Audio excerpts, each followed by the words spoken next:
नमस्कार। मैं डॉक्टर सरवण सैनी, सहायक आचार्य श्री राधेश्याम आर मुरारका राजकीय महाविद्यालय नवलगढ़। आज के इस वीडियो में अपन पढ़ेंगे राजनीति विज्ञान का आधुनिक दृष्टिकोण।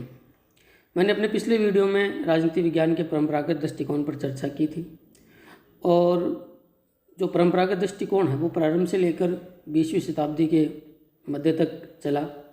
लेकिन 20वीं शताब्दी में पूरे विश्व में व्यापक सामाजिक, आर्थिक और राजनीतिक परिवर्तन हुए और राजनीतिक जटिलताएं बढ़ी। इन बदली हुई परिस्थितियों में और जटिल राजनीतिक परिस्थितियों को परंपरागत दृष्टिकोण के माध्यम से समझना संभव नहीं हुआ।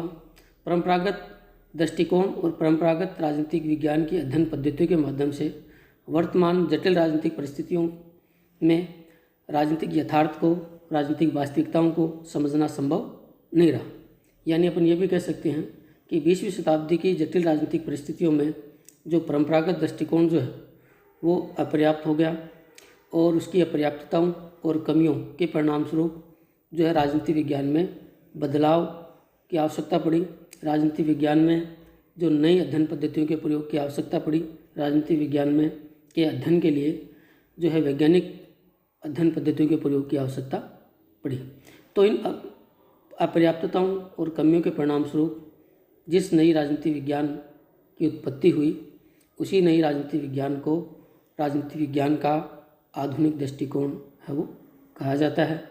राजनीति विज्ञान के इस आधुनिक दृष्टिकोण के विकास में अमेरिकी जो राजनीति शास्त्री हैं उनकी महत्वपूर्ण भूमिका रही है। विशेष तौर पर शिकागो विश्वविद्यालय के विभिन्न प्रोफेसरों ने आधुनिक राजनीति विज्ञान की नींव रखी। उन्हीं प्रोफेसरों के समूह को जो है शिकागो स्कूल के नाम से जाना जाता है। इन प्रोफेसर्स में जो है चार्ल्स मेरियम और आर्थर बेंटले जो है एक प्रमुख विद्वान थे।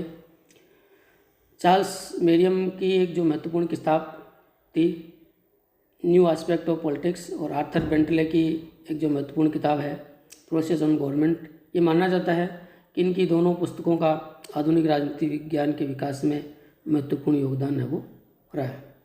आधुनिक राजनीति विज्ञान या कहें कि आधुनिक राजनीति विज्ञान के दृष्टिकोण में जो परंपरागत दृष्टिकोण की जो विभिन्न कमियां थी उनको दुरुस्त कर दिया गया, उनको सुधार है उनमें किया गया। जैसे परंपरागत दृष्टिकोण जहां केवल संस्थागत अध्ययन पर बल देता था, आधुनिक दृष्टिकोण में संस्थाओं के अध्ययन के स्थान पर जो है राजनीतिक प्रक्रियाओं के अध्ययन पर बल दिया गया तथा समाज और व्यक्ति के राजनीतिक व्यवहार को अध्ययन का केंद्र है वो बनाया गया। परंपरागत दृष्टिकोण में केवल जो है मूल्यों को अध्ययन में शामिल किया जाता था, जबकि आधुनिक दृष्टिकोण में मूल्यों के स्थान पर तथ्यों के अध्ययन पर भी बल है वो दिया गया। और जटिल राजनीतिक परिस्थितियों को समझने के लिए जो है परंपरागत अध्ययन पद्धतियों के स्थान पर वैज्ञानिक अध्ययन पद्धतियों के प्रयोग पर बल है वो दिया गया। सरकारी संगठनों के स्थान पर गैर सरकारी संगठनों के अध्ययन पर बल दिया गया। और जो परंपरागत दृष्टिकोण में जहाँ केवल अध्ययन जो है वो वर्णनात्मक होता था, देखी गई चीज़ों का केवल वर्णन होता था, ऐसा क्यों होता है ये जानने के लिए विश्लेषणात्मक अध्ययन नहीं होता था। जबकि आधुनिक दृष्टिकोण में वर्णनात्मक अध्ययन के स्थान पर अध्ययन को विश्लेषणात्मक बनाने का प्रयास किया गया और अध्ययन के लिए अंतः अनुशासनात्मक पद्धतियों का प्रयोग है वो किया गया। तो इस प्रकार परंपरागत राजनीति विज्ञान की अपर्याप्तताओं को दुरुस्त करने के लिए, कमियों को दूर करने के लिए इस आधुनिक दृष्टिकोण का विकास किया गया। अब अपन चर्चा करते हैं आधुनिक दृष्टिकोण की प्रमुख विशेषताएं जो आप अपनी स्क्रीन पर देख रहे होंगे। पहली जो विशेषता है वह है वैज्ञानिकता।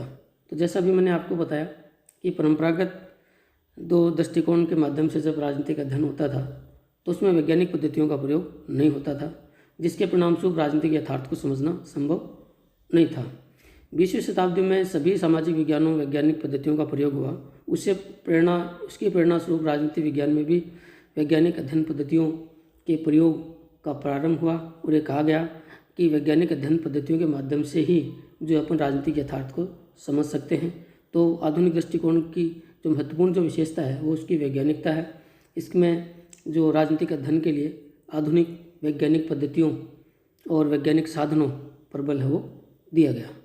अगली विशेषता है मूल्य मुक्त अध्ययन। परंपरागत राजनीति विज्ञान का जो अध्ययन था वो मूल्यों से अत्यधिक प्रभावित था और आधुनिक राजनीति विज्ञानियों ने कहा कि अब केवल मूल्यों के अध्ययन से बात नहीं पड़ेगी, अध्ययन जो है वो तथ्यात्मक होना चाहिए और जो अध्ययन है वो मूल्यों से अलग होकर करना चाहिए और अध्ययन जो है वो तथ्यों पर ही आधारित है वो होना चाहिए। अगली जो विशेषता है वह है व्यवहारवादी अध्ययन। दूसरे विश्व युद्ध के बाद व्यवहारवादी क्रांति हुई और व्यवहारवादी क्रांति जो है थी वो अपने आप में राजनीति विज्ञान को विज्ञान बनाने के लिए थी और उसमें कहा गया कि अध्ययन वैज्ञानिक पद्धतियों के प्रयोग से होना चाहिए, अध्ययन में केवल तथ्यों को बल दिया जाना चाहिए और राजनीतिक संस्थाओं के स्थान पर व्यक्तियों के राजनीतिक व्यवहार का विश्लेषण करना चाहिए, तभी अपन राजनीतिक यथार्थ को वास्तव में वो समझ पाएंगे। अगली विशेषता है आनुभाविक अध्ययन। परंपरागत राजनीति का जो अध्ययन था वो काल्पनिक अधिक था, आदर्शी अधिक था, इसलिए वो अपर्याप्त था। आधुनिक परिस्थितियों में जो है आधुनिक राजनीति विज्ञानियों ने कहा कि अध्ययन काल्पनिक नहीं बल्कि आनुभविक होना चाहिए, यानी अध्ययन में शोधकर्ता को अपने अनुभव और इंद्रियों के माध्यम से हासिल तथ्यों और ज्ञान के आधार पर ही अपना अध्ययन और शोध है वो करना चाहिए। अगली विशेषता है अंतः अनुशासनात्मक अध्ययन। तो आधुनिक राजनीति विज्ञान में अंतः अनुशासनात्मक अध्ययन पर बल दिया गया। इसका अर्थ यह था कि राजनीति विज्ञान में अध्ययन के लिए राजनीति विज्ञान से बाहर निकलना चाहिए और अध्ययन के लिए यदि अन्य समाज विज्ञानों का सहारा लेना पड़े तो वो करना चाहिए। एक राजनीतिक शोधकर्ता को अर्थशास्त्र, समाजशास्त्र या अन्य जितने भी समाज विज्ञान हैं उनका सहारा अपने अध्ययन के लिए या अपने अध्ययन की सार्थकता के लिए उसे वो करना चाहिए। अगली विशेषता है वस्तुनिष्ठ अध्ययन।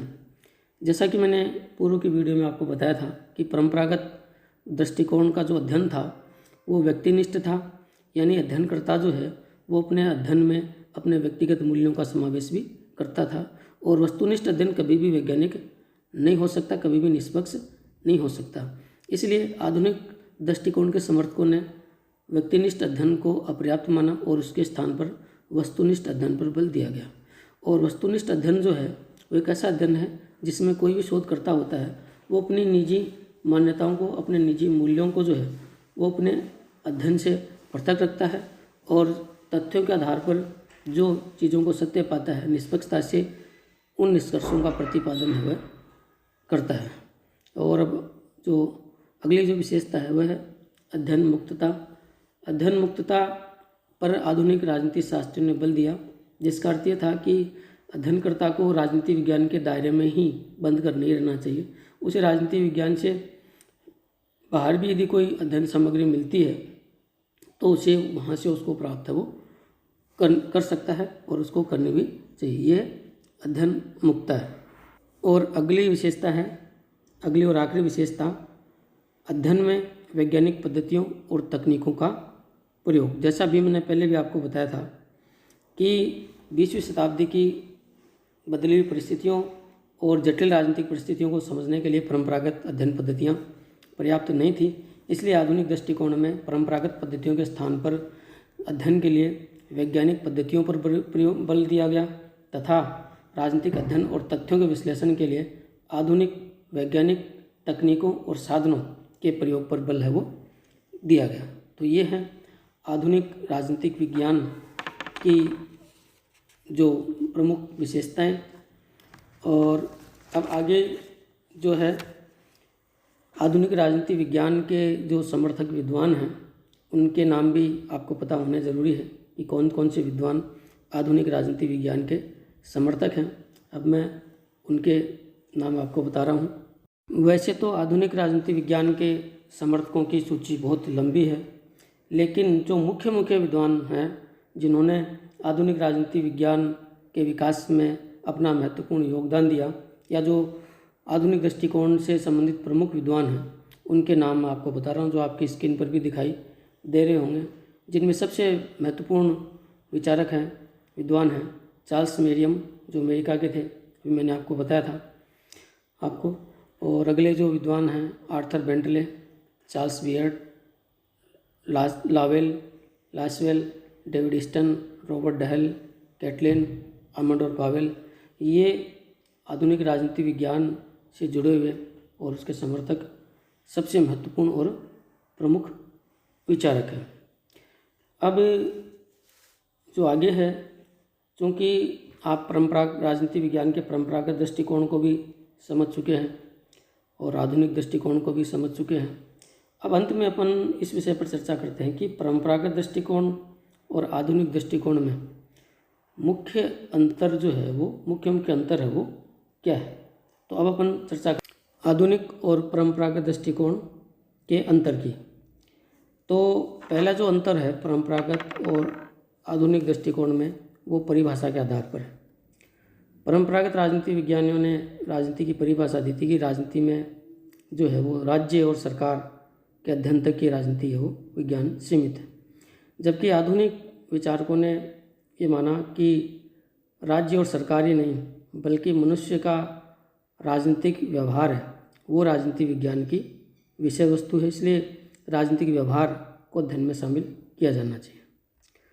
अगला जो अंतर है परंपरागत दृष्टिकोण और आधुनिक दृष्टिकोण में, वह है इनका क्षेत्र संबंधी अंतर।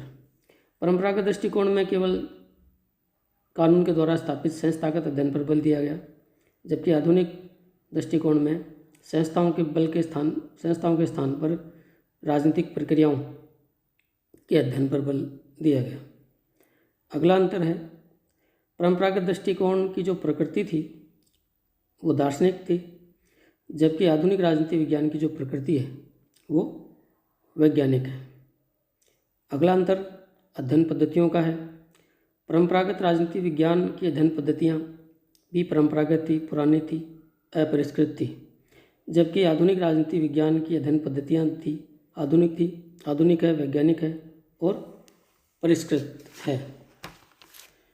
अगला जो अंतर है वो है परंपरागत राजनीति विज्ञान में मूल्यों को अत्यधिक बल दिया गया, जबकि आधुनिक राजनीति विज्ञान में मूल्यों के स्थान पर तथ्यों के अध्ययन पर बल दिया गया। परंपरावादी राजनीति विज्ञानियों का जो उद्देश्य था वो व्यक्ति के लिए श्रेष्ठ जीवन की प्राप्ति करना था, जबकि आधुनिक राजनीति शास्त्रियों का उद्देश्य ज्ञान के लिए ज्ञान को प्राप्त करना था। अगला और आखिरी जो अंतर है वो है कि परंपरागत जो अध्ययन था वो व्यक्तिनिष्ठ अध्ययन था, जबकि आधुनिक अध्ययन जो था है वो वस्तुनिष्ठ अध्ययन। तो ये है परंपरागत और आधुनिक राजनीति विज्ञान का में मुख्य अंतर। धन्यवाद।